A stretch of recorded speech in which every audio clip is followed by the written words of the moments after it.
Throughout my extensive political career, I have had the opportunity to identify numerous national bottlenecks.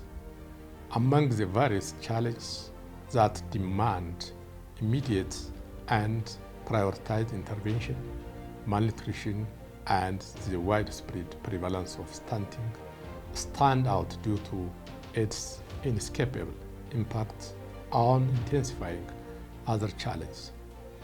Despite promising progress through collective national and global action, the prevalence of malnutrition and stunting remains a significant concern at both national and continental levels, undermining the transformative potential of a substantial portion of our population.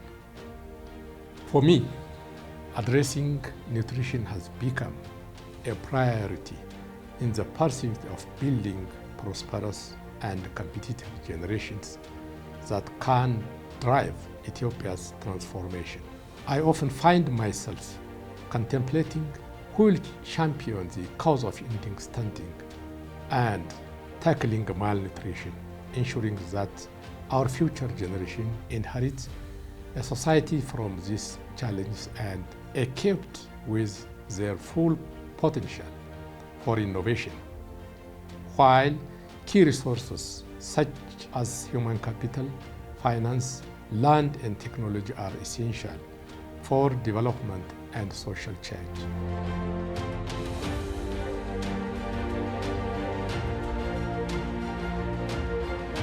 I believe that human capital is the cornerstone of progress, especially for developing countries who are suffering on accessing technology and other resources.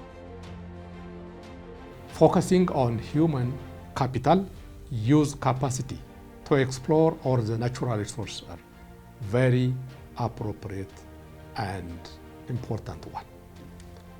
In this regard, nutrition is fundamentally about building this human capital, which serves as the engine of socio-economic progress.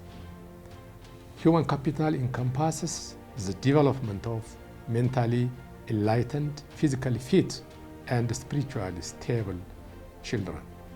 Therefore, African leaders aspiring to be pioneers of change need to contribute towards the generational legacy of passing on a stunting-free society.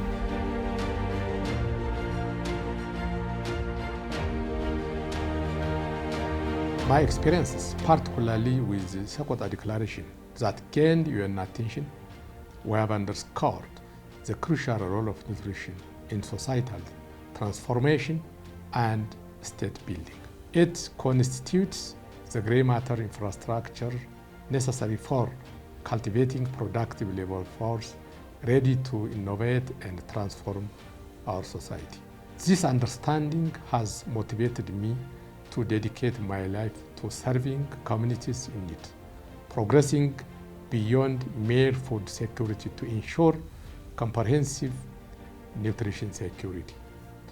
The second inspiration is linked with existing initiatives.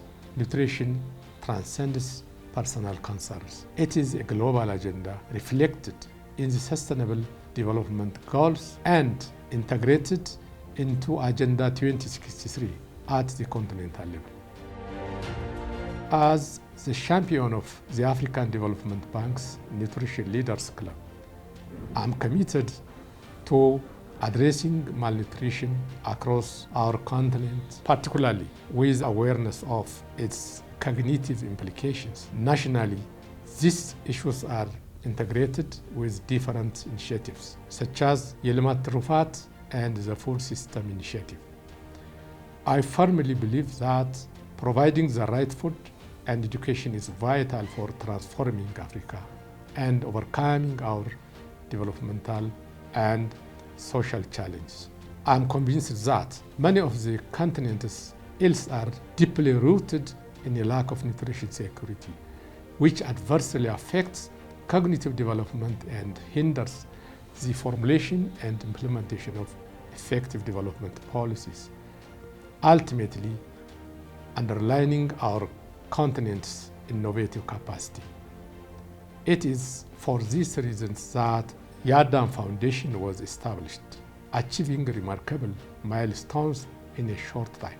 YADAM intended to contribute towards ending stunting in Africa by harnessing and scaling up Ethiopian and other African states' best experiences.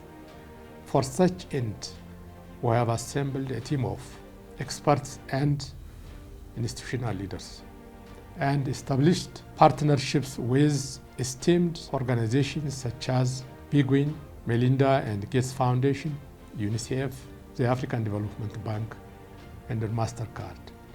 We'll also enlarge our partnership with different stakeholders, ready to work together for addressing malnutrition and stunting at continental scale.